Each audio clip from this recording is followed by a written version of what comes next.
Hello friends, welcome to my YouTube channel once again. Today I'll be telling you something about accounting standards and IFRS. Right? What is accounting standard? आज हम बात करेंगे accounting standards की और क्या link है उनका। एक नया टर्म है IFRS, इससे क्या लिंक है वो उसके बारे में बात।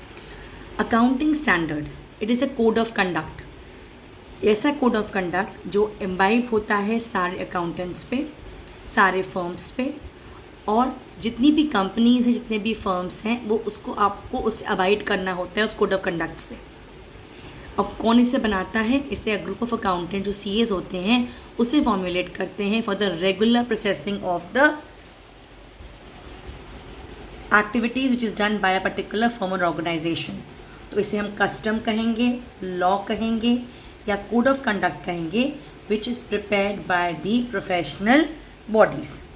ये एक डॉक्यूमेंट होता है जो हमें हेल्प करता है मेजरमेंट में, ट्रीटमेंट में, and how to disclose the financial statement to the ultimate beneficiaries. उसके बारे में मुझे सारी इन्फॉर्मेशन या सारी तरीके कैसे मुझे करना है वो मुझे प्राप्त होता है अकाउंटिंग स्टैंडर्ड से। हमारे कंट्री में हमारे जो प्रोफेशनल बॉडी है, जो CA है, चार्टर्ड अकाउंटेंट्स ऑफ इंडिया हैं, वो इकट्ठे आते हैं और इन्होंने बैठ के ये अकाउंटिंग स्टैंडर्ड्स को बनाया है। ये अकाउंटिंग स्टैंडर्ड का जन्म हुआ था 1 अप्रैल 1977 में, जहाँ पर a group of accountants they came together and they had formulated this accounting standard.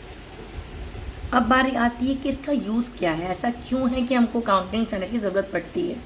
Financial statements को समझने के लिए एक पर्टिकुलर लैंग्वेज की आवश्यकता होती है। वो लैंग्वेज मुझे कौन प्रोवाइड करेगा? अकाउंटिंग स्टैंडर्ड्स प्रोवाइड करते हैं। सेम वे अगर मुझे अपने फाइनेंशियल स्टेटमेंट्स पे यूनिफॉर्मिटी चाहिए या दो कंपनी के बीच में मुझे कंपैरेटिव स्टडी करनी है, तो accounting standards they play a very important thing to analyze and compare the financial statements of two different companies or two different years, because it is based on the collective wisdom of a number of people who have come together for this formulation। इसीलिए ये हमें एक बेहतर तरीका समझाता है financial statements को समझने का, उन्हें मेजर करने का, उन्हें एनालाइज करने का। जितनी भी कंपनीज़ गवर्न होती है इंडियन कंपनीज एक्ट 2003 से, उस पर ये अकाउंटिंग स्टैंडर्ड्स लागू होते हैं। सिमिलरली जो बाकी कंपनीज़ होती हैं, जो बाकी ऑर्गेनाइजेशंस होती हैं, उस पर ICAI, Indian chartered accountants of India, institute of chartered accountants of India, उनके अकाउंटिंग स्टैंडर्ड्स इम्बाइब करने ज़रूरी हैं। ये अकाउंटिंग स्टैंडर्ड सबसे पहले यूनिफॉर्मिटी प्रोवाइड करते हैं दो फाइनेंशियल स्टेटमेंट्स के बीच में या दो कंपनी के फाइनेंशियल स्टेटमेंट्स के बीच में। ये हमें वो नॉर्म्स प्रोवाइड करते हैं जिनको ध्यान में रख के हमें अपने फाइनेंशियल स्टेटमेंट्स, जो कि मैंने आपको बताया था, कंप्राइज करते हैं trading account, profit and loss account and balance sheet, उनको बनाने में सहूलियत प्रोवाइड करता है। It also enhances the reliability, मतलब जो विश्वास हमारा फाइनेंशियल स्टेटमेंट्स के ऊपर है वो बरकरार रहता है अगर कोई कंपनी अकाउंटिंग स्टैंडर्ड्स का यूज़ करती है। ये ऑडिटर्स को भी हेल्प करता है, उनको जल्दी जल्दी कोई चीज़ समझने के लिए या अपने बुक ऑफ ऑडिट करने के लिए हम उनकी मदद करता है। आपको बताया था अकाउंटिंग स्टैंडर्ड्स को कैसे लिखते हैं। AS1 आपने एक पढ़ा था, फुल डिस्क्लोजर, राइट।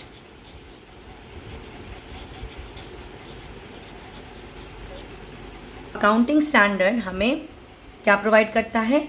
जो फर्स्ट अकाउंटिंग स्टैंडर्ड है वो हमें प्रोवाइड करता है अकाउंटिंग फॉर फुल डिस्क्लोजर। मैंने इसके बारे में कॉन्सेप्ट बताया था जब हम लोग पढ़ रहे थे gap, which is generally accepted accounting principles.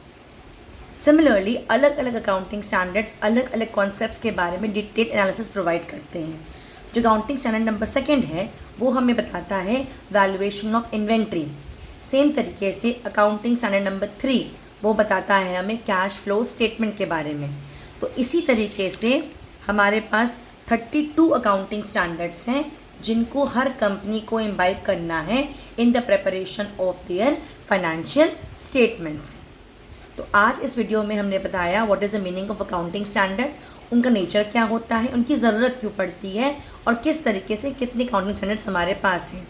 अब इनका क्या कोरिलेशन है IFRS के साथ, ये इंटरनेशनल बॉडीज़ के साथ, ये हम बताएंगे आपको अपने नेक्स्ट वीडियो में।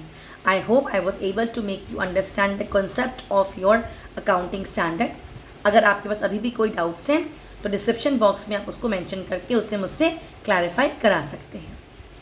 क्लास 12 तक के सिलेबस में सिर्फ इतना ही है meaning of accounting standards.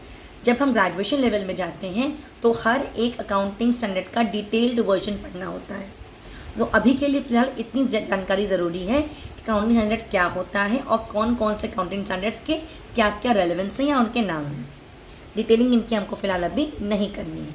So I hope I was able to make you understand the concept. See you in the next video. Till then stay safe, stay connected and keep studying.